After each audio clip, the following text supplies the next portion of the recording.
다 같이 찬송가 300장을 부르시겠습니다. 찬송가 300장입니다.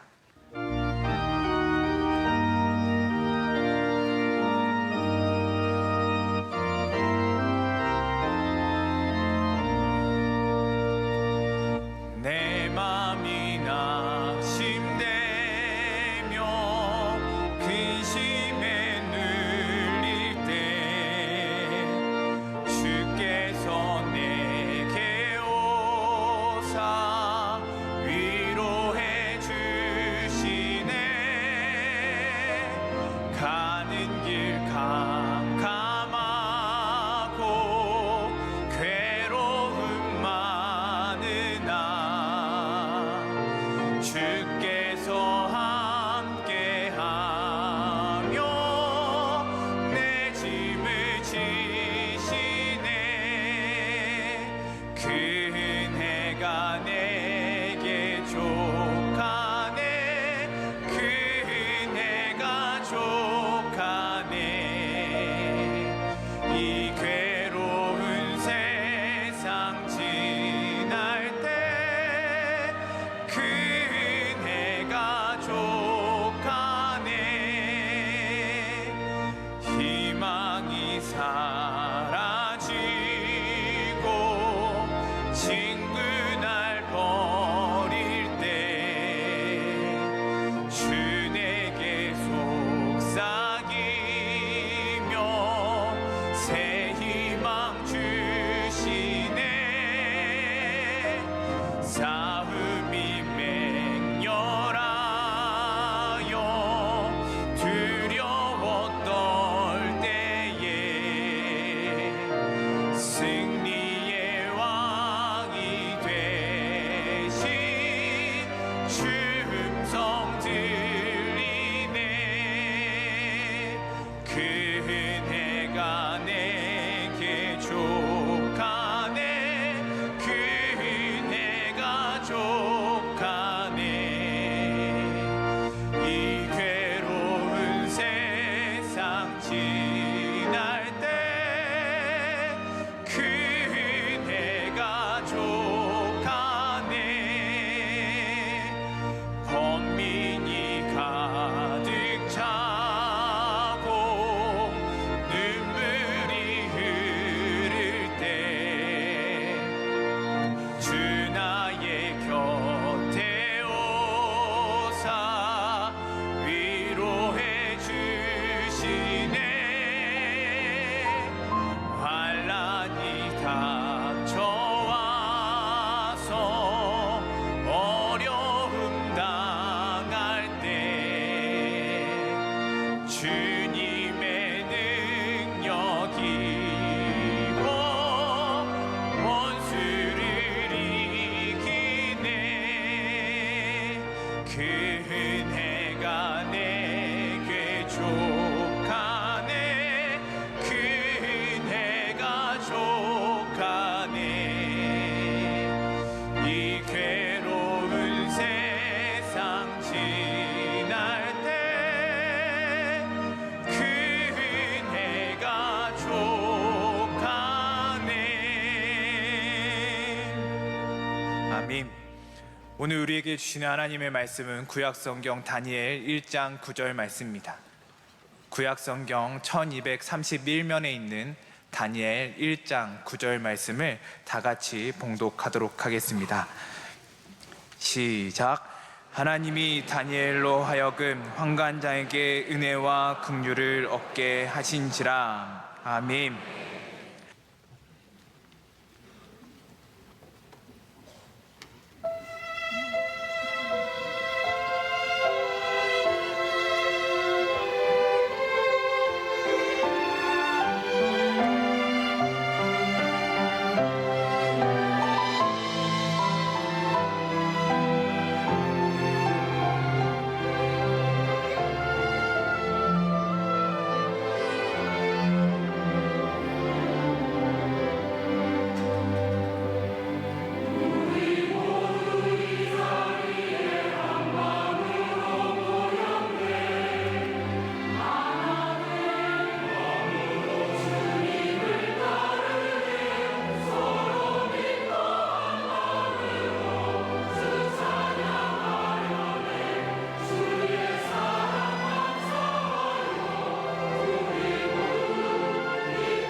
이제 말씀으로 은혜 받는 시간입니다. 담임 목사님께서 다니엘서 주제 첫 번째, 하나님은 여전히 우리 가운데 거하신다 제할 말씀 전해주실 때 큰 은혜 시간 될 줄 믿습니다.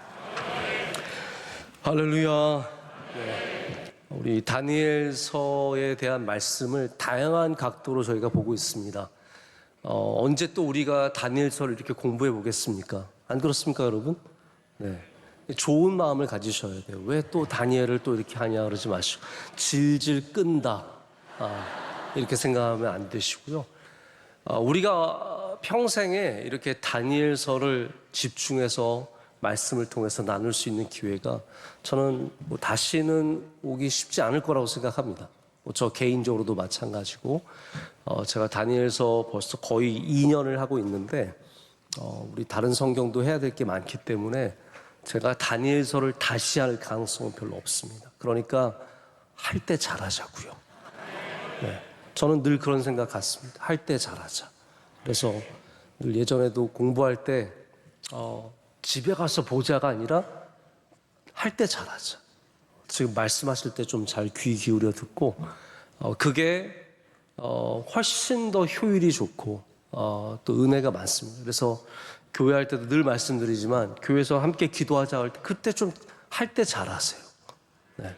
기도하자 그러면은 내가 언제 시간 내서 기도원 가서 기도해야지 이런 생각하지 마시고 그 1분이라도 뜨겁게 기도하시면 그게 정말 우리에게 가장 큰 은혜가 되는 겁니다.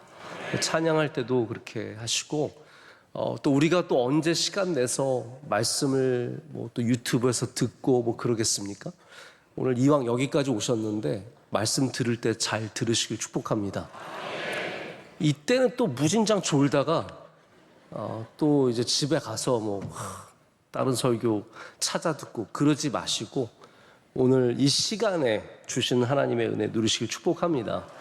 그래서 우리가 다니엘서를 이미 다 말씀을 뭐 처음부터 끝까지 거의 커버 투 커버로 저희가 다 다뤘지만 또 구약 성경과 신약 성경에 나오는 다니엘의 다른 어떤 말씀의 인용들 혹은 예수님께서 다니엘을 말씀하신 바 이런 걸 통해서 저희가 또 말씀의 은혜를 나눴는데 이제 다니엘서의 마지막 단계로서 이제 한번 우리가 나눴던 말씀 가운데 정말로 중요한 주제는 이게 다니엘서의 주제이구나라는 것을 여러분께 좀 마음에 새기고 또 오래전에 들었던 말씀도 있기 때문에 한번 다시 기억해 보시기라고 제가 말씀을 다니엘서 주제로 정했고 오늘 첫 번째로 하나님은 여전히 우리 가운데 거하신다라는 제목으로 하나님의 은혜를 나누기를 원합니다.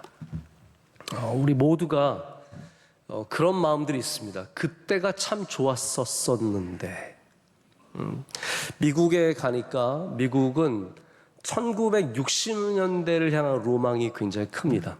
그때 1960년대 미국이 어마어마하게 잘 살았습니다. 압도적으로 잘 살았습니다. 차가 지금도 미국에서 이렇게 길고 큰 차들 있죠. 우리가 흔히 뭐 캐딜락이라고 말하고 어마어마하게 큰 차들이 다 60년대 나온 그런 모델들입니다. 그때 왜냐하면 제일 잘 살았거든요. 교회도 60년대를 향한 로망이 있습니다. 우리 그때는 뜨겁게 모였었는데 우리 그때는 뜨겁게 예배했었는데 우리 대한민국도 그런 로망이 벌써 이제 생기고 있습니다. 왜냐하면 갈수록 뭔가는 좋아지고 있지만 우리의 삶의 질은 그렇게 좋아지고 있는 것 같지 않아요. 저만 해도 그렇습니다. 우리가 편리한 게 너무 많습니다. 인터넷 편리하고요. 뭐 주문하면 새벽에 와요. 그 사람들 새벽 예배 나와야 하는 분들이 다 새벽 배달하고 계세요.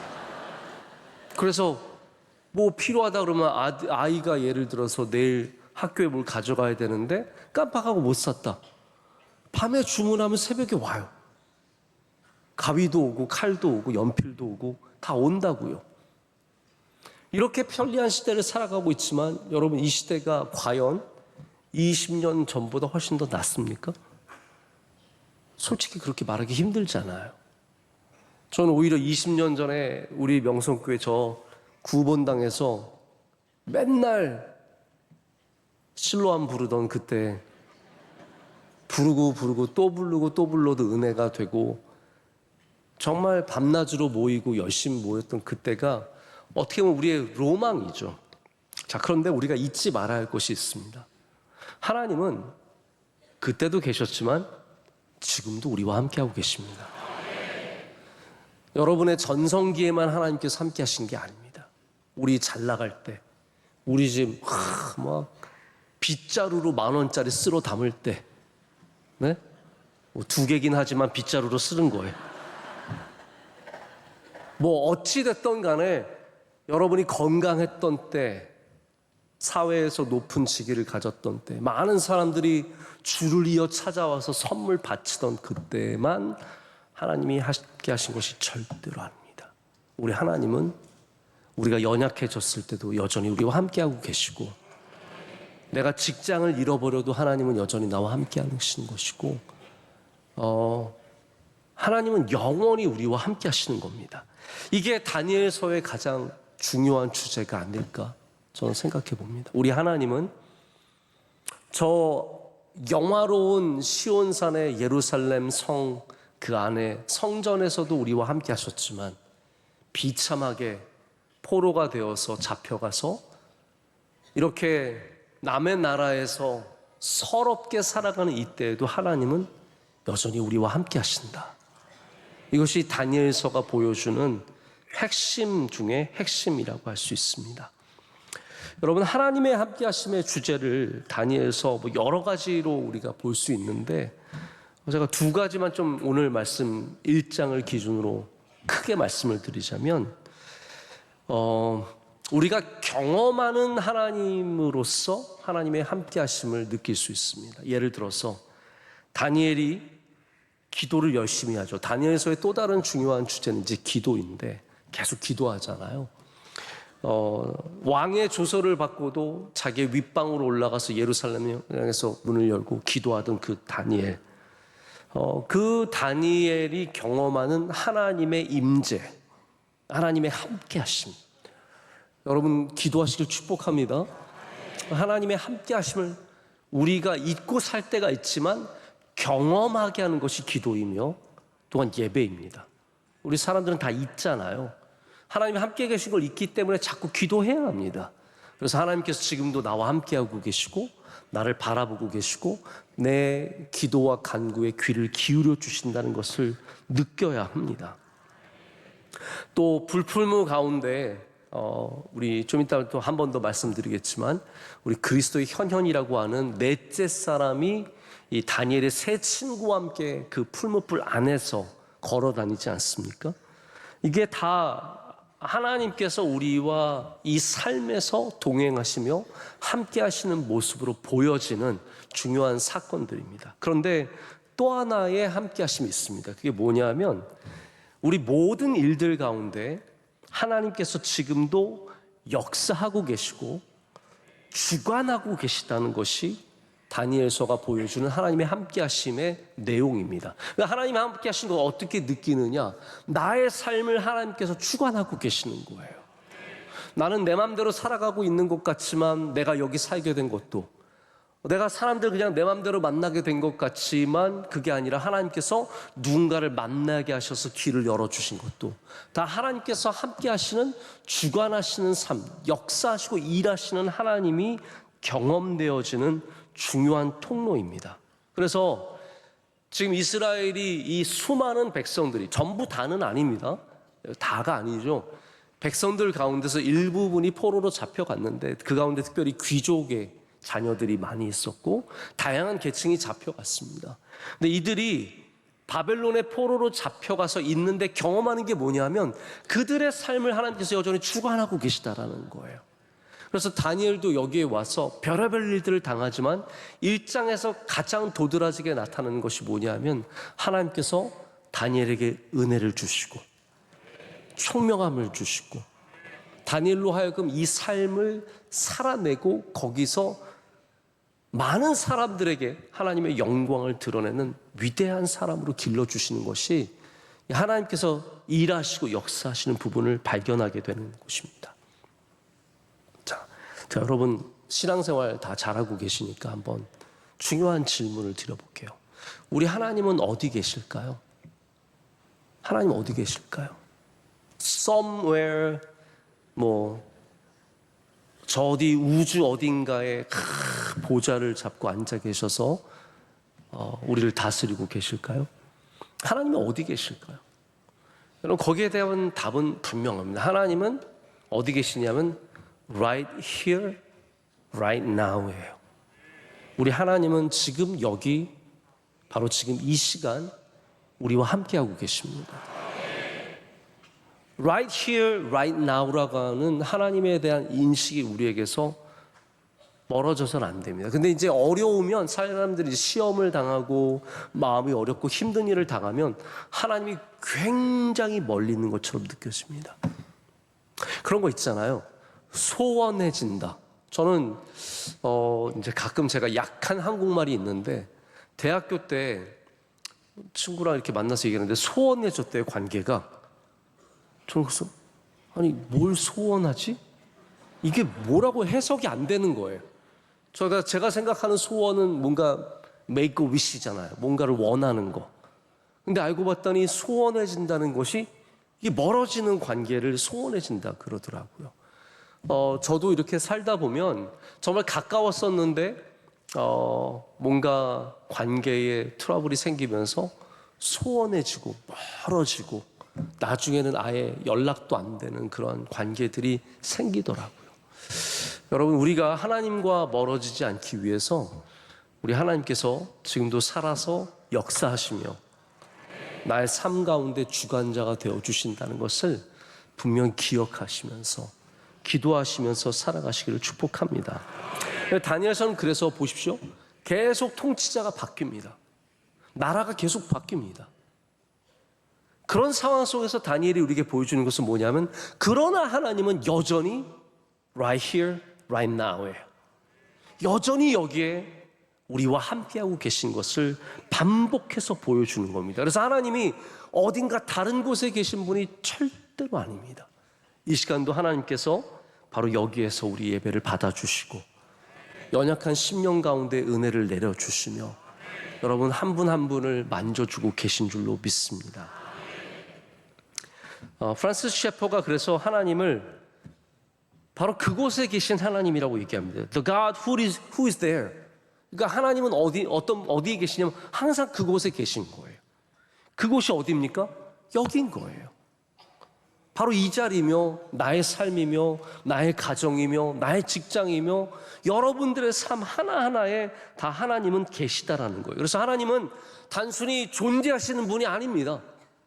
그래서 하나님을 어디 살아계신 하나님으로 믿는 것도 좋은 믿음일 수 있지만 우리가 가져야 하는 믿음은 뭐냐면 하나님은 그냥 어딘가에 존재하시는 하나님이 아니라 바로 여기에 함께 하시는 하나님. 이게 바로 우리가 가져야 하는 믿음의 모습입니다. 다니엘이 바벨론에 살면서 하나님이 바벨론에 계시지 않는 것처럼 느껴질 때가 있었습니다. 우리의 삶도 마찬가지죠. 그러나 다니엘서에서 하나님께서는 여러 가지 역사하시는 방식을 통해서 또 환상과 계시와 꿈을 통해서 다니엘에게 지금 내가 너와 함께 하고 있다라는 것을 말씀해 주고 계십니다. 그 함께 하시는 여러 가지 사건 중에 하나가 이제 불풀무의 사건입니다. 여러분 잘 아시는 이 불풀무에 들어간 청년들 기억하시죠? 사드락과 메삭과 아벳느고가 이 불풀무에 들어갔습니다. 착각하시는 분들은 다니엘도 같이 들어갔는 줄 아는데 다니엘은 배신 때리고 안 들어갔습니다. 왜 다니엘이 안 들어갔는지는 잘 모릅니다. 어쨌든 다니엘은 여기에 포함되지 않았습니다. 이 세 명만 들어갔어요. 그런데 성경에 기록되어 있는 것은 그 안에 그 뜨거운, 왜냐하면 그 세 명을 집어넣을 때 집어넣는 사람 죽을 정도로 뜨거웠거든요. 이게 얼마나 뜨거우면 그렇습니까? 저는 불의 온도가 약간 물의 온도 같아서 어느 정도 한계가 있는 줄 알았는데 불의 온도는 끝도 없더라고요. 태양의 온도가 그게 몇 천도 아니에요? 몇만 도예요? 제가 그냥 갑자기 생각이 나서 아시는 분 없으세요? 여러분이나 저나 다 쌤쌤인 것 같아요. 네. 아무튼 너무너무 뜨거운 거예요. 근데 그 안에 들어간 이 세 명의 청년만이 있었던 것이 아니라 거기에 느부갓네살이 표현하기로는 신의 아들, 천사 같은 존재가 있었다라고 성경은 말하고 있습니다. 이 넷째 사람은 랍비들의 전통을 따라서 우리가 천사라고 이해해도 좋지만 우리 예수님을 믿는 사람들은 바로 하나님의 아들, 신의 아들 그리스도께서 이 땅 가운데 현현하셔서 우리 가운데 나타나셔서, 여러분 잊으시면 안 돼요. 예수님은 태초부터 함께 하셨어요. 주님은 세상이 만들어지시기 전부터 하나님과 함께 계셨던 삼위일체의 하나님이십니다. 그래서 예수님이 구약 성경에 등장한다고 해서 전혀 이상한 게 아니에요. 다만 예수님께서 이 땅 가운데 육신을 입고 오신 것은 분명히 역사적인 사건으로서 예수 그리스도의 몸으로 오신 거죠. 말씀이 육신이 되어 우리 가운데 거하시매. 할렐루야. 그 말씀이 또한 로고스가 살아계신 하나님께서 우리 가운데 오셔서 나의 가장 뜨거운 곳에서 내가 녹아내릴 수밖에 없는, 내가 죽을 수밖에 없는 곳에서 주님께서 함께 하셨다. 이게 바로 다니엘의 메시지며 우리가 다시 이 시대에 붙잡아야 할 메시지인 줄로 믿습니다. 여러분, 우리가 믿음을 지키는 자리에 예수님은 반드시 함께 하십니다. 여러분이 믿음을 지키는 그 자리, 때로는 곤란해도 회사에서 믿음을 지키고 때로는 손해를 봐도 믿음을 지키는 그 자리에 주님께서 반드시 여러분과 함께 하실 줄로 믿습니다. 그렇기 때문에 우리는 어떠한 상황이 오든 믿음을 지켜야 하고 또한 그 가운데 우리와 함께 하신 하나님을 신뢰해야 합니다. 자, 우리가 깨달아야 할 것이 뭐냐면 하나님이 우리와 함께 하신다는 것은 어떤 의미를 갖고 있냐면 우리 하나님께서 지금 나를 위해 일하고 계신다 라는 사실입니다. 물론 우리 하나님이 위로자가 되어주시고 계신 것만으로도 힘이 되고 은혜가 되기도 하죠. 제가 저희 아이들 키우면서 느끼는 거는 아이들은 부모의 존재를 뭘 해줘서만 부모로 느끼는 것이 아니라 그냥 거기에 있는 것만으로도 부모의 은혜와 부모의 사랑을 느끼더라고요. 제가 보면은 요즘에 저희 딸아이가 독립을 시작했습니다. 저희 세 아이들 중에서 가장 용감한 아이가 저희 딸 아이입니다. 근데 요즘에 방에 혼자 자기 시작했어요. 근데 끝까지 들어보세요. 네. 혼자 자고 있는데 어떻게 해야 잘 수 있냐면 문을 열어놓고 잘 수 있어요. 문을 열어놓는 건 뭐냐 하면 뭐 문을 열어놓으면 뭐가 달라져요? 공기가 달라져요? 아니면 갑자기 평안이 그 안으로 들어와요? 뭐가 들어오겠어요? 그게 뭐냐 하면 다 우리 엄마가 저기 있다. 우리 아빠가 저기 있다는 별로 신경 안 쓰는 것 같은데 우리 엄마가 저기 살아서 숨 쉬고 있다. 그것만으로도 그 아이는 마음의 평안이 있는 것이고 두려움이 없는 겁니다. 우리 하나님께서 right here, right now라고 하는 그런 말씀을 드린 것처럼 지금 우리와 함께 이곳에 계시지만 여러분, 하나님의 존재는 조금 다릅니다. 하나님은 그냥 살아계셔서 우리에게 위로를 주시는 분이 아니라 하나님은 살아서 역사하시는 분이십니다. 여러분, 우리 교회 안에서 역사라는 말 많이 하잖아요. 이게 소원이랑 비슷한 말인데 이 역사가 무슨 말입니까? 일하신다는 말이잖아요. God is at work. 하나님께서 일하고 계신다. 이게 역사이며 하나님은 우리 가운데 역사하시는 하나님이십니다. 제가 전에 이 예화를 들려드린 적이 있는데 미국의 벌몬트라고 하는 동북부에 아주 아름다운 주가 있습니다. 산골입니다. 인구도 많지 않아요. 여기에 사는 한 기독교 여성분이 쓴 글인데 자기의 오래된 집에 늘 이렇게 좀 진한 주스를, 넥타라 그러죠. 주스를 올려놓는데요. 그러면 벌새가 날아온다고 합니다. 여러분 혹시 벌새 보신 적 있으세요? 벌새 우리나라에서 보기 참 힘들잖아요. 제가 알기로는 벌새 우리나라도 있는 걸로 알고 있는데 저는 미국 가서 제일 신기한 새 중에 하나가 벌새입니다. 벌새를 보면 저는 마음이 벌렁벌렁거리고 막 미친 듯이 쫓아다녀요. 걔를 좀 잘 보려고. 근데 벌새는 너무 빠르고 그 궤적이 정말로 작은 새가 어마어마한 스피드로 움직이기 때문에 우리가 그 궤적을 따라갈 수가 없습니다.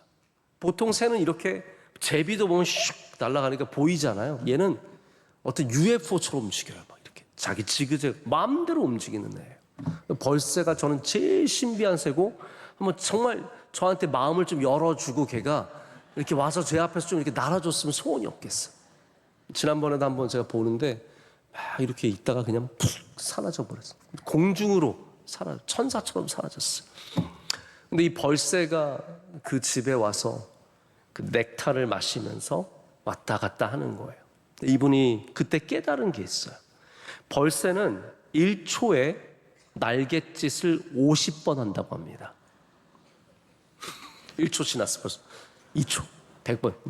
이게 50번 한 거예요 지금. 이렇게 한 거 같은데 50번 한 거예요. 그 이야기를 하면서 가만히 있는 것처럼 보이지만 어마어마한 많은 일을 하고 있는 벌새를 통해서 우리 하나님을 생각해 보신 거예요, 이분이. 우리 하나님은 어떤 하나님이시냐면 우리가 생각하기에는 아무것도 안 하고 계신 것 같고 가만히 계신 것 같지만 우리 하나님은 어마어마하게 일하시는 하나님이십니다. 우리 하나님은 지금도 일하고 계시고 지금도 여러분의 삶을 돌봐주시고 지금도 우리의 삶을 인도해 주시는 그런 하나님이시라는 겁니다. 다 우리 인간의 방식대로 되는 것 같고 다 세상의 흐름대로 흘러가는 것 같지만 우리 하나님은 바벨론에 계셨던 하나님께서 지금도 우리와 함께하고 계시고 우리가 모를 때에도 하나님은 여기에서 우리와 함께 일하고 계신 줄로 믿습니다. 그래서 이 약한 세상에서 세상 권세가 다 잡은 것 같고 참 그렇지 않습니까? 우리 그리스도인으로서 이 세상에 살아가면서 서러울 때가 많습니다. 왜 정의가 없는 것 같고 왜 이렇게 열심히 살아가는 사람들보다 저는 가끔씩 우리 명일동만 살아서 그런지 몰라도 저는 명일동 사거리도 잘 안 나가봐요. 요 명성교회 요 지역만 사는 사람으로서 우리 지역 주변은 천국 같아요. 뭐 카페가 몇 개 있고 음식점도 거의 없어요. 우리는 그냥 요런 우리 교회와 아파트와 주택밖에 없는데 저 시내 가 보니까 얼마나 술집이 많고 얼마나 유흥하는 데가 많고 뭐 다 노는 데더라고요. 다 술 마시고 놀고 있고 야 정말 다른 세상이 있고 이렇게 많은 사람들이 이렇게 다르게 살아가고 있구나라는 생각이 들 때가 참 많습니다. 근데 여러분 저는 여전히 믿습니다. 하나님을 온전하게 믿는 백성들을 하나님은 돌보고 계시고 그들의 삶을 인도해 주고 계시고 우리가 보는 것과 하나님이 역사하시는 것은 다를 수 있다는 것을 우리는 분명히 깨달아야 합니다. 1장에 특별히 이 다니엘서의 주제 하나님의 함께하심이 다양한 방식으로 우리 가운데 제시가 됩니다. 크게 세 가지입니다. 첫째는 뭐냐면 이스라엘이 멸망하고 느부갓네살이 이 나라를 빼앗아가는 모든 것들조차도 이 다니엘서는 하나님이 넘기셨다라는 표현을 씁니다. 그러니까 하나님께서 허락하지 않으시면 이런 일이 일어날 수 없었다라는 걸 말하죠. 여러분 고대 시대의 사람들은 신과 신의 싸움입니다. 그래서 예를 들어서 바벨론이 이스라엘을 먹었다. 이거는 말뚝이 야훼 하나님을 이긴 것과 마찬가지예요. 어쩌면 바벨론 사람들도 다 그렇게 생각했을 거예요. 우리가 야훼 하나님을 이겼다.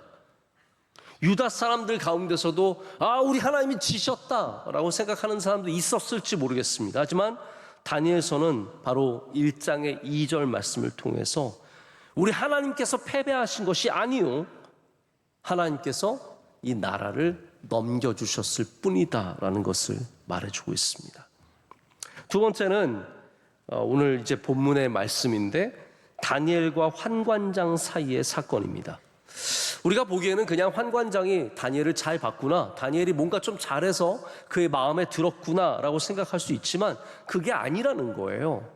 여러분, 환관장이 다니엘을 좋게 여기고 그게 은혜를 베푼 것은 누구의 은혜입니까? 하나님의 은혜였다라는 거예요. 여러분, 그래서 누군가 세상에서 여러분에게 잘해주시고 왠지 좋게 봐주고 도와주고 이러면 그냥 내가 역시 나는 매력이 넘쳐 이렇게 생각하시면 안 된다는 거예요. 내가 말을 잘해, 내가 원래 좀 사람이 괜찮아, 내가 성격이 좋아, 이런 게 아니에요. 그냥 다니엘이 남들보다 성격이 좋고 남들보다 착해서 이런 은혜를 얻은 것이 아니라 하나님께서, 할렐루야, 하나님께서 은혜를 주셨다라는 거예요. 이게 우리가 살아계신 하나님, 지금도 역사하시는 하나님을 믿고 있다면 똑같은 고백을 해야 되지 않겠습니까? 어떻게 내가 다 착하고 내가 다 선하고 내가 다 좋아서 그 복을 다 받았겠어요? 하나님께서 그 사람 눈에 은혜를 씌워주셔서 은혜로 바라보게 하시고, 여러분들도 그럴 때 있잖아요. 누가 저 사람 참 괜찮아 보여. 그 하나님 주신 마음인 거예요. 가서 잘해 주셔야 됩니다. 다 우리가 환관장처럼 하나님을 믿는 백성들로서 하나님이 우리에게 주신 좋은 마음 있는 사람 가서 잘해줘요. 그렇다고 괜히 남자인데 여자한테 가서 잘해주지 마시고, 쓸데없이 이상한 사람한테 가서 잘해주지 마시고, 여러분께서 선하게 하나님께 쓰임 받으시길 축복합니다. 제가 어제도 이제 저희 행사가 있어서 목사님들 몇 분을 만나게 되었는데, 이 목사님들 다 훌륭한 목사님들이세요. 근데 참 감사한 건 뭐냐면 저도 그 목사님들 참 너무 좋아 보여요. 그 목사님들도 저희를 좋게 여기주셔서 너무 감사한데, 저도 그 목사님들 만나면 참 귀한 목사님이고 좋은 목사님 배우고 싶은 마음이 생기는 거죠. 하나님께서 지금도 그렇게 우리 가운데 역사하고 계시는 겁니다. 그게 바로 하나님께서 우리와 함께 하신다는 사인인 거예요. 여러분, 앞으로도 사랑 많이 받으시길 축복합니다. 어디에 가든 사랑 받으시길 축복합니다. 시집 가면 시부모님한테 사랑 받으시고, 장가 가면 장인 장모님께 사랑 받으시고, 직장에 들어가면 윗사람, 아랫사람, 옆사람 상관없이 다 사랑 받으시고, 학교에 가면 선생님께 사랑 받으시길 축복하고, 어딜 가든지 하나님의 은혜로 이렇게 은혜로운 사람들 만나시길 다시 한번 축복합니다. 또한 우리가 잊지 말아야 할 것이 있습니다. 여러분, 다니엘을 설명하는 몇 가지 단어가 있습니다. 특별한 단어들. 혹시 여러분, 다니엘이 잘생겼던가요? 헷갈리세요? 옛날엔 잘생겼어요. 왜냐하면 인물이 아주 아름다웠다는 것을 성경이 기록하고 있습니다. 나중에는 제가 잘 모르겠어요. 그러나 어쨌든 처음엔 잘생겼어요. 그리고 나서 우리가 또 만나는 다니엘을 설명하는 단어가 뭐냐면, 다니엘이 총명하다, 다니엘이 민첩하다, 이런 단어들 보죠. 물론 다니엘 개인의 어느 정도의 역량이 없다고 말할 수는 없습니다. 저는 개인의 역량도 굉장히 중요하다고 생각을 합니다. 그런 마음이 있느냐, 열심이 있느냐 다 다릅니다. 찬양을 해도요, 오늘 유학생 기도회와 우리 이대교구 피택자들 찬양을 정말 잘하셨습니다. 그렇죠? 그러면 다른 교구나 다른 부서도 똑같이 이렇게 잘할 수 있느냐? 그건 아니에요. 왜냐하면 원하는 마음만큼에 따라 달라질 수 있습니다. 이해가 되시죠? 우리 좀 더 잘한 유학생 기도부를 반드시 무찌르리라, 뭐 이런 생각을 가지면서 찬양을 준비할 수도 있겠지만, 우리 좀 더 헌신해 보고 싶다, 좀 더 잘해 보고 싶다, 이런 마음이 있으면 잘할 수 있는 거예요. 그러나 뭐 특순 그냥 모여서 딱 한번 맞춰보고 올라가면 되지, 그러면 전혀 다른 찬양이 나오는 거예요. 그래서 개인적인 역량이 중요하지 않다고 말씀을 드릴 수는 없습니다. 모든 우리나 교회나 어떠한 집단이나 어떠한 사람에도 마찬가지예요. 그러나 분명한 건 뭐냐면 성경이 이 일을 어떻게 기록하고 있냐면요, 다니엘의 총명은 바벨론이 준 교육의 결과물이 아니라 하나님이 주신 은혜의 결과물이라는 거예요. 그래서 여러분, 세상에서 우리가 공부를 하고 세상에서 배우고 세상에서 연구하고 진짜 힘들게 살아가지만 근본적으로 하나님께서 여러분에게 은혜 주셔야 합니다. 특별히 유학생들, 여기 우리 유학생 기도회 열심히 섬기시는 분들, 제가 보니까 이미 유학을 갔다 돌아온 집도 있고, 아이가 내가 볼 때는 전혀 유학 갈 나이가 아닌데도 찬양하시는 분들이 많이 계시고, 다양한 분들이 계시는데, 우리 자녀들이 유학 가서 공부 잘하는 거 하나님 은혜 주셔야 합니다. 총명함을 주셔야 합니다. 저는 바라기는 살아서 역사하신 하나님께서 여러분 자녀 모두에게 그런 은혜 주시기를 축복합니다. 자, 그러면 제가 지금까지 하나님, 우리와 함께 하시는 하나님, 지금 우리 가운데 거하시는 하나님에 대한 말씀을 드렸다면, 그런 하나님을 믿는 우리가 가져야 하는 자세는 무엇일까요? 자, 하나님이 지금 우리와 바로 이곳에 함께하고 계시다는 것을 믿는다면 우리가 어떠한 자세를 가져야 하냐면, 첫 번째는 바로 코람데오의 자세입니다. 따라하겠습니다. 코람데오. 뭐 너무나 잘 아시는 단어죠. 하나님 앞에서. 코람데오. 하나님 앞에서라는 말입니다.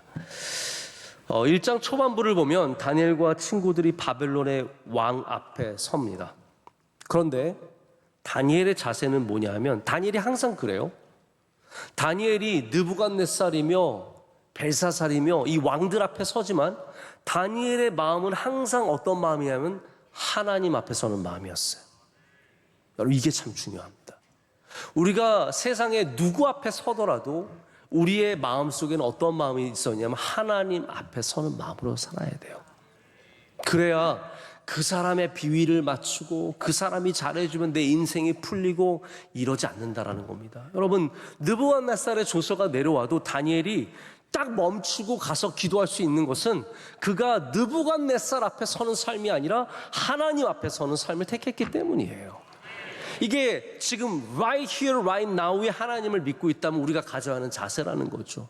우리는 영원토록 코람데오, 하나님 앞에 서는 주의 백성들이 되어야 할 줄로 믿습니다. 여러분, 그러려면 나의 참된 왕이 누구인지를 고백할 수 있어요. 여러분의 왕은 누구십니까?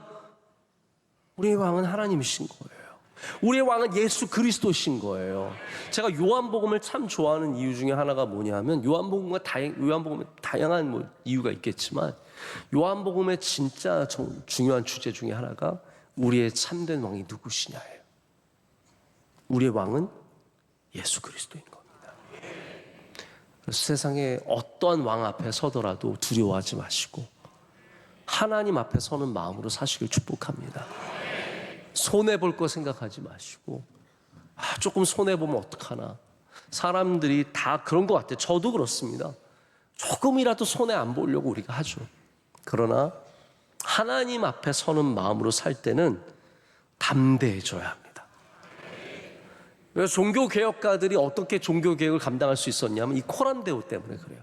서슬이 펄언 카톨릭의 이 재판과, 보십시오.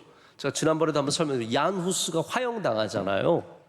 종교개혁가 마틴 루터 이전의 모든 종교개혁가들은 다 대부분 화형당하거나 죽었어요.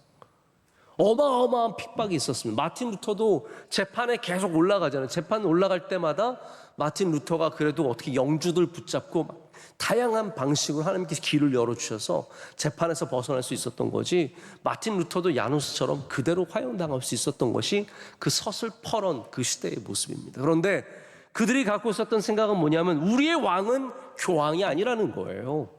우리의 왕은 오직 하나님 예수 그리스도. 이 삶이 있으니까 이들이 그 일을 감당하게 된 것 아니겠습니까? 여러분, 그리스도인들이 다룰 수 있는 것은 우리의 유전자가 다르기 때문이 아닙니다. 우리가 예수님 믿으면 더 운동 잘하고 예수님 믿으면 더 공부 잘하고 갑자기 우리의 유전자가 바뀌는 게 아니에요.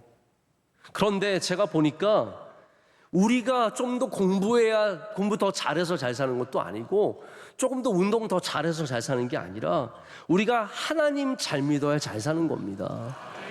그게 우리가 바라봐야 할 진정한 믿음의 자세이고 모습입니다.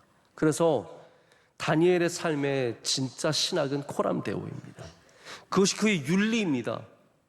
코람데오의 윤리가 무엇입니까? 남들 다 속이고 살아도 나는 안 속이는 거예요.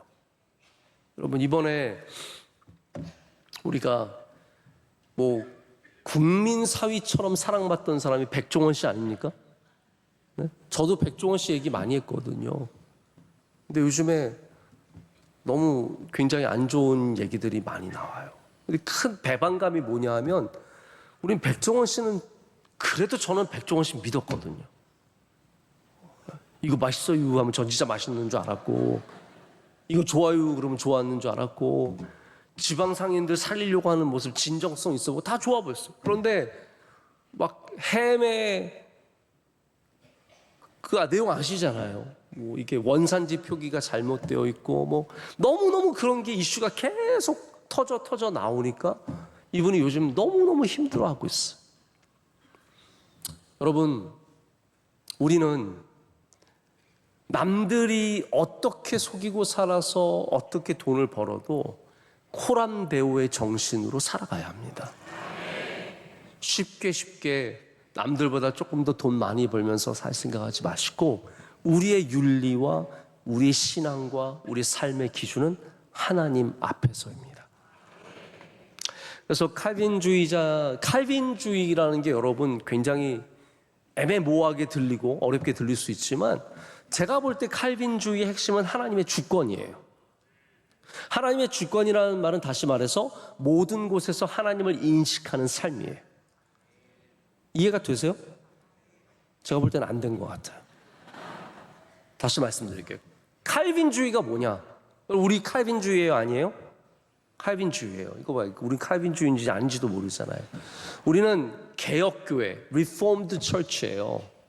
왜 개혁교회냐면 이것부터 제가 교회사 학자라서 이거 지금 엄청 답답한 부분인데 이거를 전혀 상관없이 살아가신 분들도 있겠지만 그래도 최소한 여러분이 장로교를 나오고 계시니까 아셔야 돼요. 깔뱅이 제네바에서 종교 개혁을 할 때 그때 스코틀랜드에서 와서 깔뱅의 신학을 가져가서 스코틀랜드에서 장로교가 시작이 된 겁니다. 왜 장로교가 칼빈주의냐면 우리는 칼빈이랑 아무 상관이 없는 것 같지만 우리의 신학을 가져왔기 때문에 바로 거기서 가져왔기 때문에 우리가 같은 칼빈이에요. 그런데 왜 우리는 그러면 개혁교회냐? 우리는 종교개혁을 한 마틴 루터가 아니라 거기에서 더 종교개혁을 한 칼뱅이기 때문에 우리는 개혁교회인 거예요. 이해가 되세요? 이제? 그런데 왜 칼빈주의가 중요하냐? 저는 솔직히 대단한 칼빈주의자는 아닙니다. 저는 성경주의자지 칼빈주의자, 깔뱅 이렇게 그렇게 막 외치는 사람은 아닙니다. 우리 사실은 여기 깔뱅의 전문가께서 여기 바로 앞에서 눈을 크게 뜨고 저를 바라보고 계셔서 제가 종교개혁과 깔뱅의 근데 칼빈주의의 다양한 중요한 곳 중에서 제가 볼 때 우리에게 가장 중요한 것은 하나님의 주권. 그게 구원에도 하나님의 주권. 모든 것에 하나님의 주권이 살아있는 거예요. 그렇기 때문에 우리는 신앙생활할 때 코람데오가 뭐냐면 그 하나님의 주권을 자꾸 인식하는 거예요. 만약에 예를 들어서 내가 원하는 곳으로 못 갔다. 그때 우리가 가져야 하는 마음이 뭐예요? 하나님의 주권. 하나님이 내 인생을 갖고 계시다라는 것. 주관하신다라는 것. 내가 원하는 길이 되지 않았을 때도 이 칼빈주의 신앙은 건강하게 지켜낼 수 있어요. 왜냐하면 나를 미워서가 아니라 하나님의 주권대로 날 인도하고 계시기 때문에. 이게 우리가 가져야 하는 중요한 자세라는 겁니다.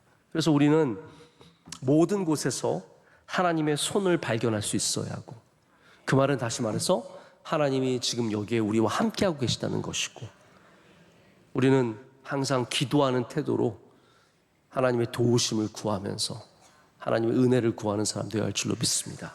자, 마지막으로 하나만 더 말씀을 드릴게요. 두 번째로 코란데오 다음에 두 번째로 제가 드리고 싶은 말씀은 우리가 하나님이 지금 여기에 우리와 함께하고 계시기 때문에 그것을 또 알기 때문에 우리는 반드시 이 세상에서 믿음으로 살아가야 합니다.